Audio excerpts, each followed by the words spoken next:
Security and education join forces like never before to form Secure Ed. Tonight's episode, Safe Web Browsing Habits. How was your weekend? Oh, it was great. I took my wife to this No details.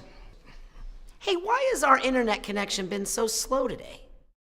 I don't know, but it doesn't seem to be affecting Larry. Man, is he working hard. That talk you had must have really gotten through to him. Thanks. Now, if I could only get you to do some work. Yeah. Oh, sorry.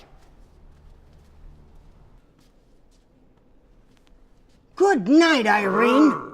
This is what you've been doing all day? What have I told you about safe browsing habits? No wonder we don't have any bandwidth. When you get those warnings from your web browser, don't go to those sites.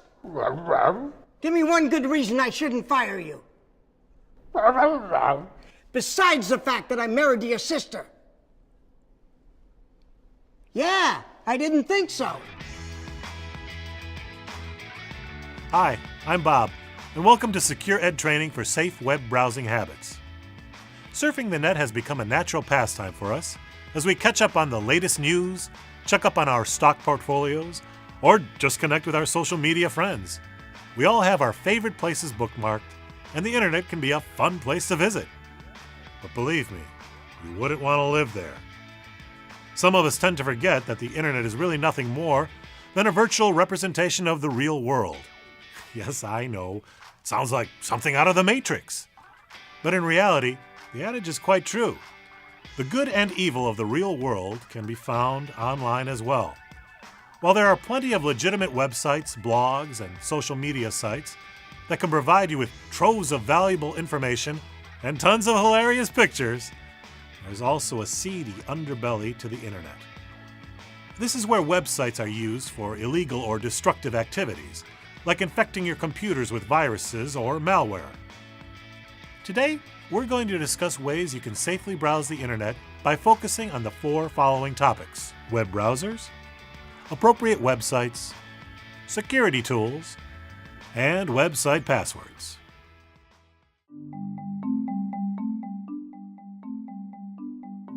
Let's start with your web browser. Think of it this way. Each time you fire up your web browser and take it out on the open lanes of the internet, it's like taking your car and driving out into your hometown. The only difference is that you typically know the areas to steer clear of to keep you and your family safe. But driving the internet is much different. It is larger than the largest of human cities, and one wrong turn can get you into a world of trouble.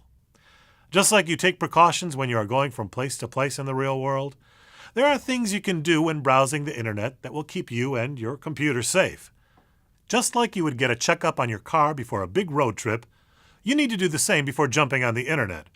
Before you take it on the road, so to speak, there are things you need to check. First, make sure your computer and your web browser are up to date with all of the latest security and privacy patches. If you are using Microsoft's Internet Explorer, it is usually as easy as running Windows Update to ensure that everything is good to go. You can even enable Microsoft Windows to automatically update itself, so you don't have to remember to do so. Yes, I know, it may require you to reboot the system a few times, but that minor inconvenience will be worth it if it keeps you from getting a virus. Other types of popular web browsers typically update themselves automatically. If in doubt, I'm sure your friendly IT staff would be more than happy to help. At work, you may not have the authority to update your system, but rest assured your organization's IT resources are doing their best to keep your system running in a safe fashion. Next up is appropriate websites. You need to be careful of the sites you visit, at work or at home. Good common sense can guide you here and help protect you online, just like it does in real life. Obviously, you're not going to go to gambling, pornographic, or other questionable sites at work. But your avoidance of these shouldn't just be because they violate your acceptable use policy. The other problem with these types of sites is that you never know when the site operator has done something that will infect your computer with a virus or some other form of malware. Trust me, you can get infected just by visiting a malicious site. You also need to be careful of the web links you click on. If someone sends you a link in an email, a tweet, or a post, Make sure you look at it to determine whether it is legitimate before you click on it. If the link came from someone you don't know or looks questionable, don't click on it. There. Problem solved. Be especially careful of those links that have been modified with a URL shortening service. People with bad intent may use these shortening services to hide the true destination of the link and send you to a site you would never visit. In many companies, the IT department will filter your web traffic to ensure you don't go to any malicious sites. However, no technology is foolproof, so it's up to you to be careful and only go to sites that are generally safe and allowed by your acceptable use policy. Now let's talk about security tools.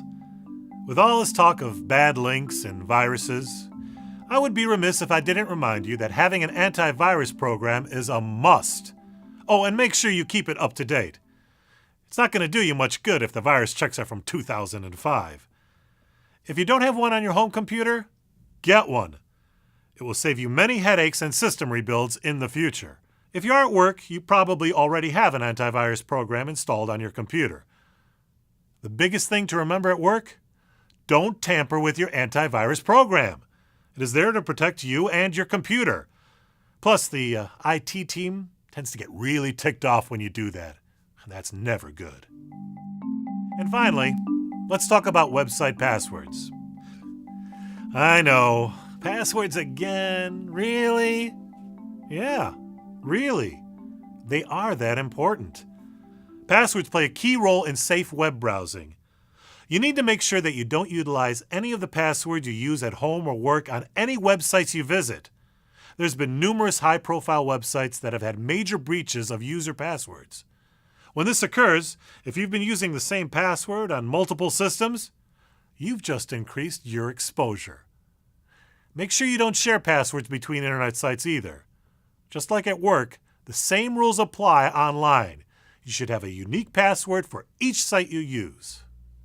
Does that mean more passwords to keep track of? Yes. But look at it this way. While others might get worried after a breach, you can rest easy knowing that it'll have limited impact on you. That does it for today. Just a few things to remember while you safely browse the web. Keep your browser updated with the latest security and privacy patches. Use common sense in visiting sites and clicking links. Make sure you have an antivirus program and keep it updated. And use different passwords for each website you log into, and never use your work or home passwords on these sites. See? That was easy. Now let's see what Larry's getting himself into now. Well, that's the last one. BearHarmony.com? Well, here we go again, Larry.